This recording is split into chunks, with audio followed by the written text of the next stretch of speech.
Hi everyone, Hi. it's Jordan, And Deb. and we're doing an exhale video update. Yay. And For we're the week. exhaling. We're exhaling, yes. We're inhaling too. Yeah. If we did it, we wouldn't be here. So, we've had a fun week. It's definitely been a week. Right now though, we are at the, how do you say it? Tesuque Pueblo. And there's a thing called Camel Rock, and we're gonna post pictures of Camel Rock on the comments of the video. Only because I'm afraid if we move the phone to show you, it's gonna fall over again. It keeps falling over. So anyway, Not to mention, it is really cold outside, and we were originally gonna do our video out here in front of the Camel Rock, but it's too cold for that. And the wind is like 18-20 miles an hour with gusts up to 40. It's I 30, cannot feel this face right now. it's 35 and feels like 25. So yeah, it's cold. A lot has happened. Okay. So, We were supposed to start house sitting. that didn't happen. What's today? Tuesday. We were supposed to start house sitting for a friend on Sunday. And yeah, Didn't happen. fell through. But the week before that, I was guided to put our names on a waiting list for one of the local women's shelters. And that was during a snowstorm. Yes, it was during a snowstorm. And they actually called us, not this past Saturday a week ago, and said they had 2 beds and did we want to come. So we decided to go. And we thought, well, it's only for the week. And then we found out, we're That's still a little there. bit longer than the week. Yeah, so it's actually not too bad. They're helping us financially. Yeah, with I some mean, stuff. there's food there. They get donations. Save money on gas. Save money on gas. Save wear and tear on share. And we've met some really amazing women in the shelter. I think there's 3 families. So there's like 3 men. I feel so bad. With like maybe 30 women. And a couple kids. Yeah, too. so some kids. You know, some are some of the families are single mom Yeah. with like a few kids. So, but yeah, it's really okay. So first night we're there, I had this really weird experience, and it was like I was in the middle of like I told a few friends about this, but I was in the middle of like a dream and awake, like sleeping and awake state. I was like in an in-between state, and I all of a It's called sudden, a dolphin state. yeah, Actually. the dolphin state. Thank Yeah. you. Well, I'm in the dolphin state, and all of a sudden I just hear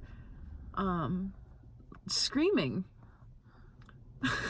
Like spirits that are screaming and crying, and it was like torturous. It was awful. Yeah. And then my body started shaking uncontrollably. So we had that the first night. So that was the first night it happened. Jordan and didn't want to go back. I woke up and I'm like, I don't trust this at all. This is some freaky shit. But you know, I kept hearing from, you know, spirit guides and ancestors that I was protected. And I'm like, okay, so we were guided to go back. And I didn't know how I felt about that originally. I was just Right. like, do we really have to go back? But I'm happy we went back because things are starting to kind of unveil in the way they should, which is, I mean, look at the trip we've been on so far. Yeah, I mean, at first I gotta tell you, the first day there, and my son called me he FaceTimed me as soon as we got to the shelter, because he was traveling from basic. He had just graduated the day before and was going to Connecticut. And then I had to tell him where we were. And he's like, well, at least you're safe. You know, it gives us time to regroup.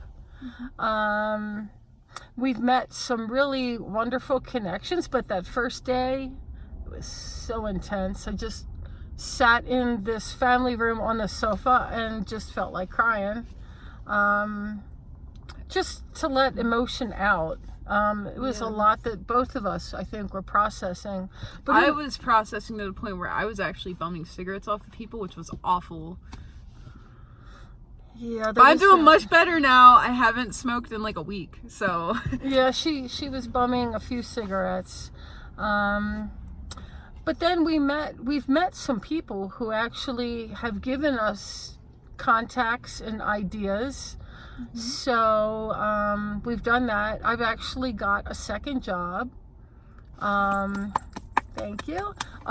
Being a caregiver companion for Visiting Angels, and they're a company that provides in-home caregiver care, I guess. And a lot of their clients are on hospice, so It's a really cool job to have. it Helping is. people. Sacred job. It's a very sacred job, especially as people are transitioning off the earth at this time. They're very open to Reiki. Yeah, I like it. I've only been on one assignment, but Saturday and Sunday I'll have another assignment as well. Saturday afternoon and then 12-hour Sunday. But Yeah. I like it, and I'm grateful to have it. So we have that. And then you want to talk about last night? Well, first I'm going to talk about Chimayo. Oh, yeah.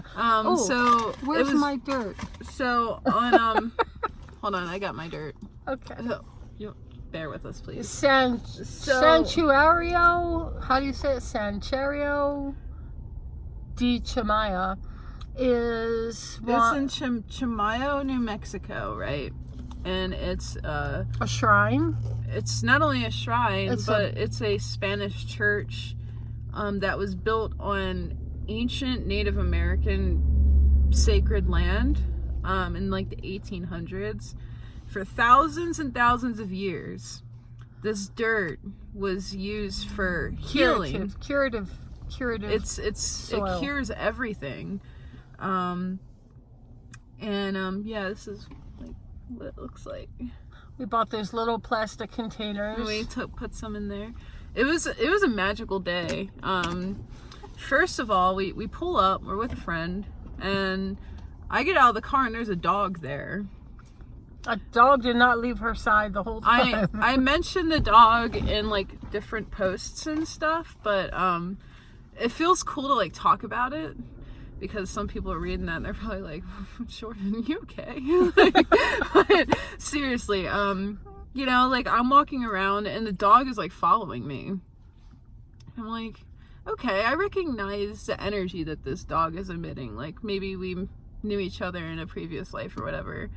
And I was guided to like, you know, wash my hands in like the river that was flowing behind the church, and to kind of walk around and look at the scenery and stuff. And then the dog kind of left my side for a little bit, but she came back.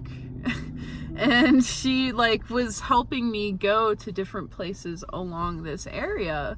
Like, you know, she wanted me to go in the gift shop, and she wanted me to, like, I went into church for like a minute. She wanted me to go back in there. She even tried going in there with me and mom here.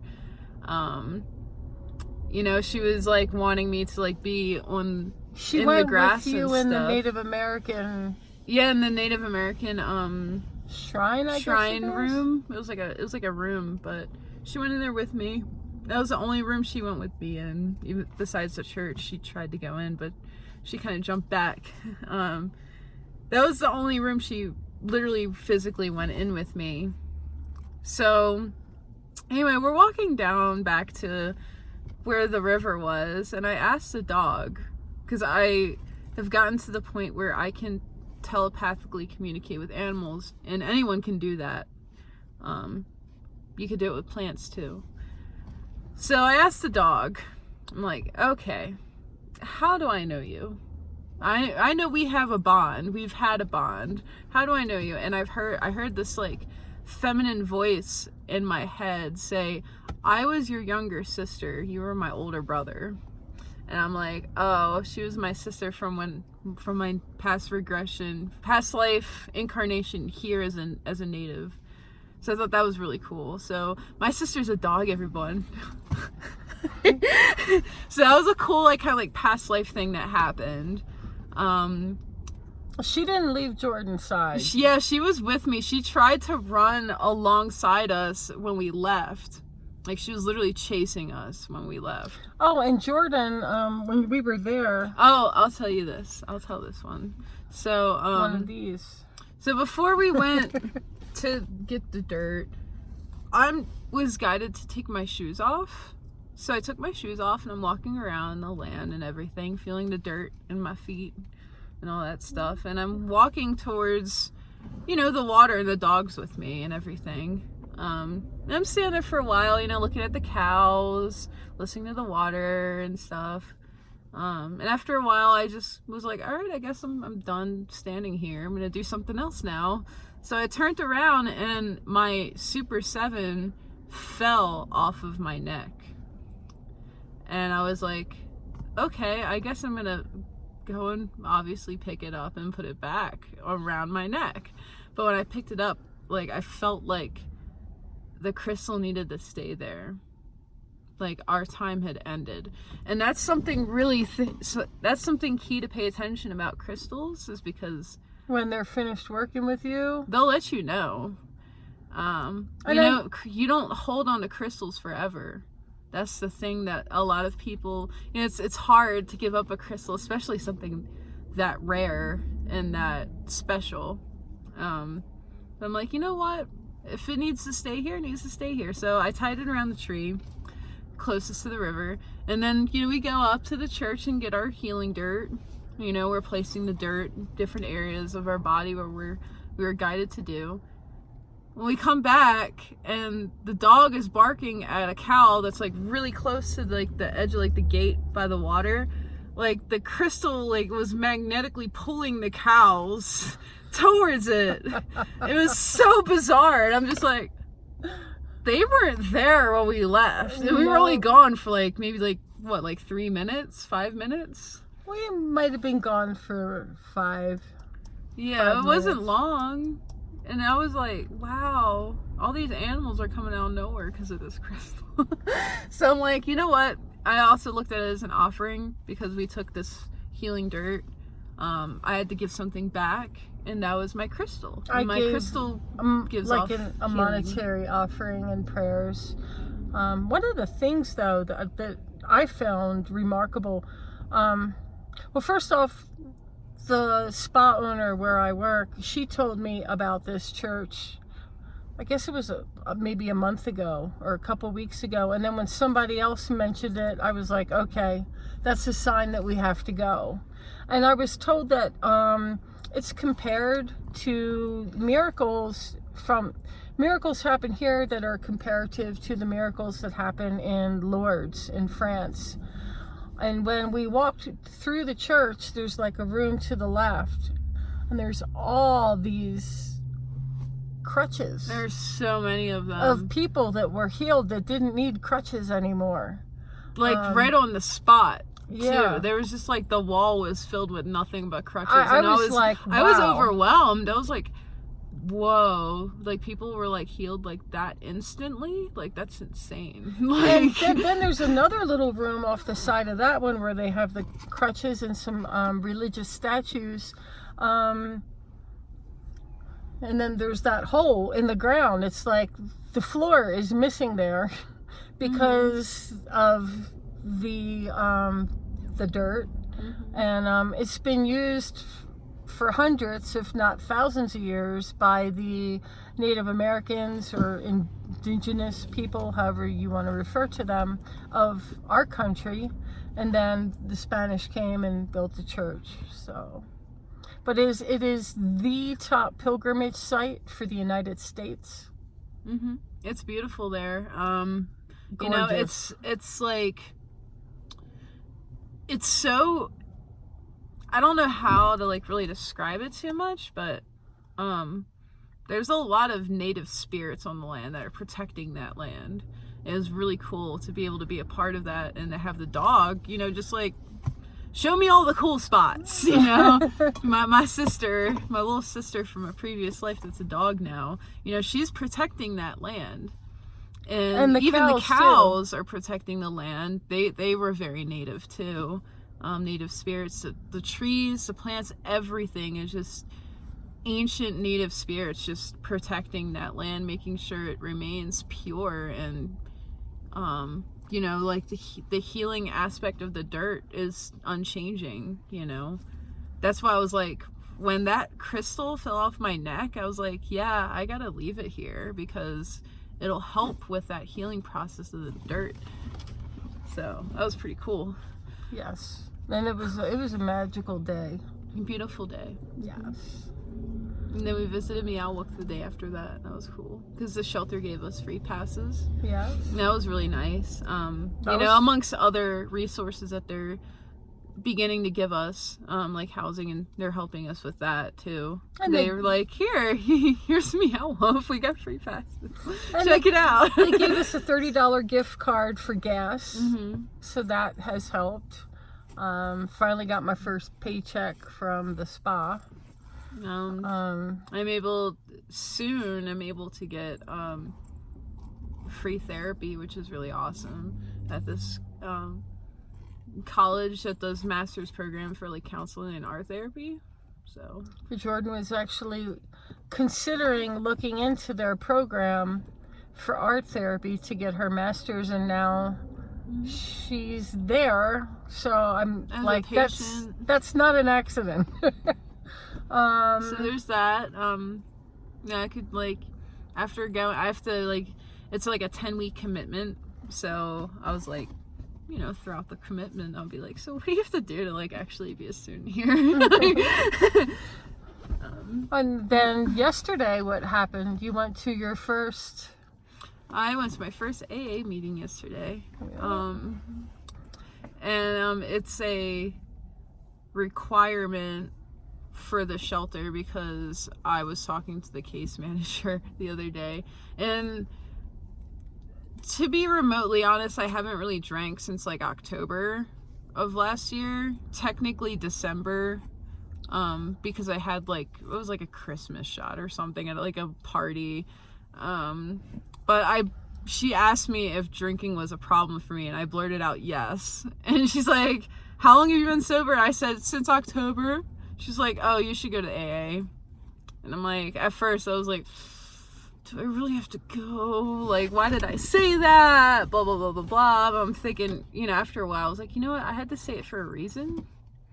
Maybe there's something I can learn from it. So I went to AA yesterday, and it was an LGBTQ group. They were so nice. Like, so nice. A very small group, too, which is what I really liked. And yeah, they were very nice. They were like, oh my God, this is your first? They were like so excited. And yeah, it was awesome. So yeah, I'm looking forward to going more often now. Just because I'm excited to learn, you know, different ways on remaining a sober path for my spiritual path as well. So, remaining open-minded towards it, and I'm excited to meet some new people too that they're leading a sober life as well. So I actually received a message, I don't know how long ago it was, but I shared it with you, and that is, everything is divinely orchestrated. Everything that we experience, everybody that crosses our path, we're meant to experience, we're meant to meet those people. Yes, sometimes you have choices, but if you're meant to meet them, you're gonna meet them. Mm-hmm. And I just think it's kind of blown my mind, because the first day I was there, I was like, I ain't coming back tomorrow. I was like, come Sunday morning, I'm out of here. But then, we went back, we were guided to go back, and Spirit said that I needed a vacation and to think of it as summer camp. I'm like, okay, thanks. So we've been there, but in the course of being there, you get to see and know the different stories behind each woman. The families, they work, and it's just kind of like the husband lost his job because of the time of year. There's a lack of work, and then they lost their house.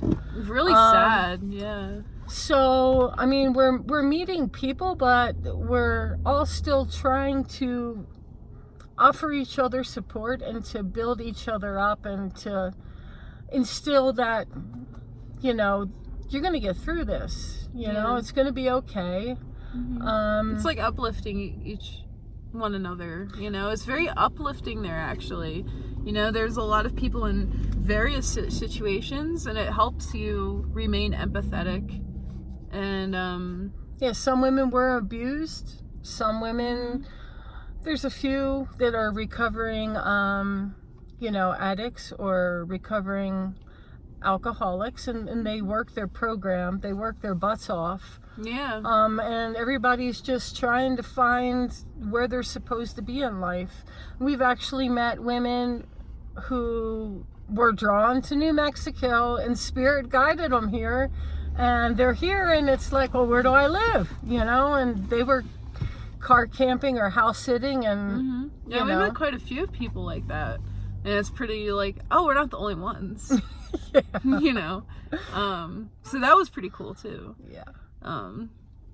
So since we're talking about the shelter, I want to talk about what happened last night. This is not AA. This is after AA. We get back, I get back from AA and you get back from whatever you were doing. I was talking to my sister while you were in AA. Okay, you were talking to Auntie, okay. Yeah. Well, we get back and, we had like dinner and stuff. And then we go upstairs getting ready for bed and stuff. And I had like a really difficult time sleeping last night. Like, I just kept waking up and I was like sweating. It was gross. Well, and there's 8 of us in the dorm upstairs. Yeah, there's quite a few ladies, so we're not alone. We're together sleeping in like kind of like bunk beds. They're kind of situated.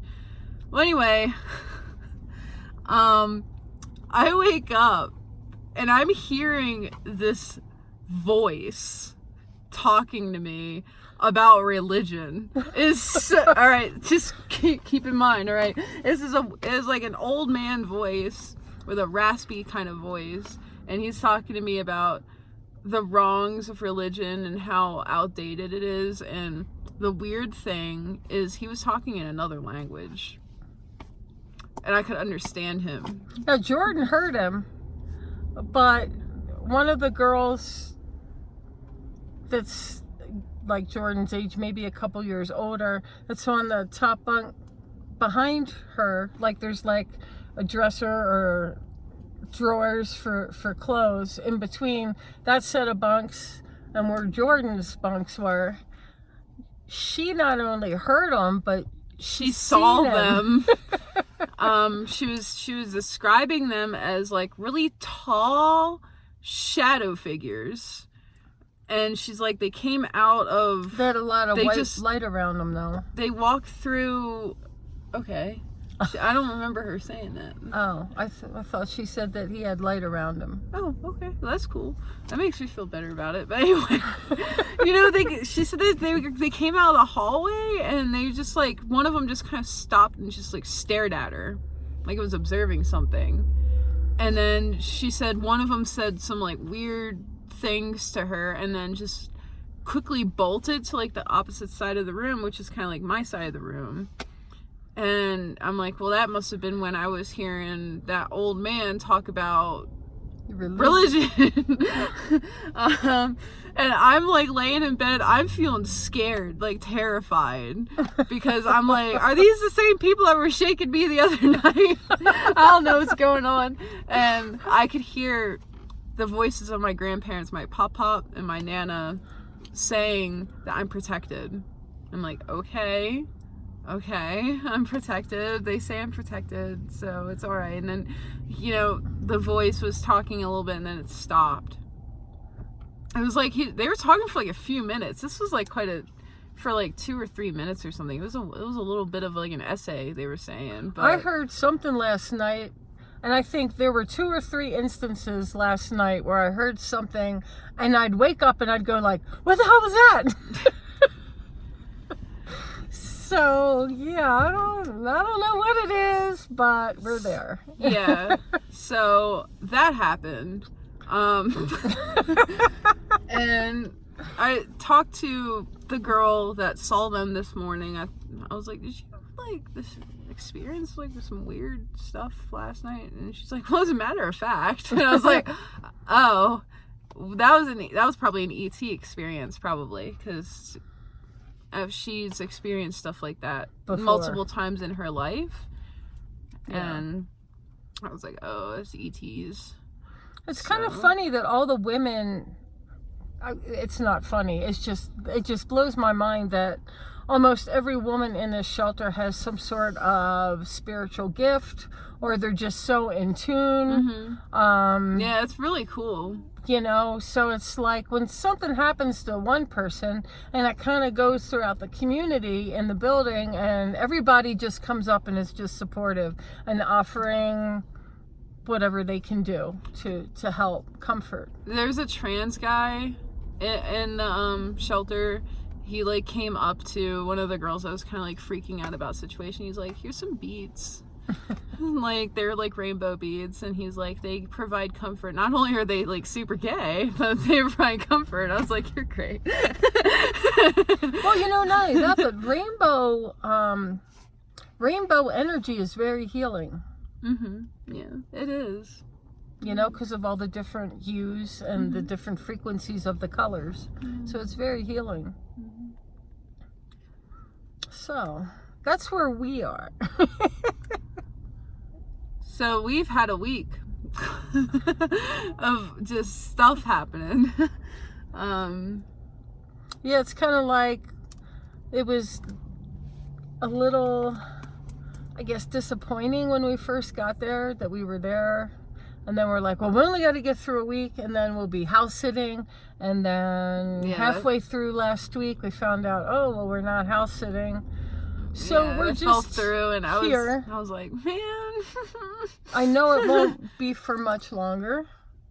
You know, so that's what's going on with us. Well, I hope you all have a good week. This video was a lot longer than we thought it would be. Yes. It's almost like a half an hour. So if you're still watching at this point, thank you for sticking with us. Yeah. Thanks for like literally watching the whole thing. We love all awesome. of you. We really do. And thank you for allowing us to share our story and our journey with you and our path, because obviously our paths are for a reason. So thank you for being in our life. Thank you for being so supportive. Like, I woke up this morning and I had like 80 likes on like my AA post. Like, thank y'all. I appreciate it. Yeah. That's really nice. Y'all are great. Thank you. Yeah, thank you for just being there for us. Rooting us on like you do. So thank you. We love you all. We love you so much. We're sending you love, light, and healing. Till next time. All right. Bye, y'all. Bye.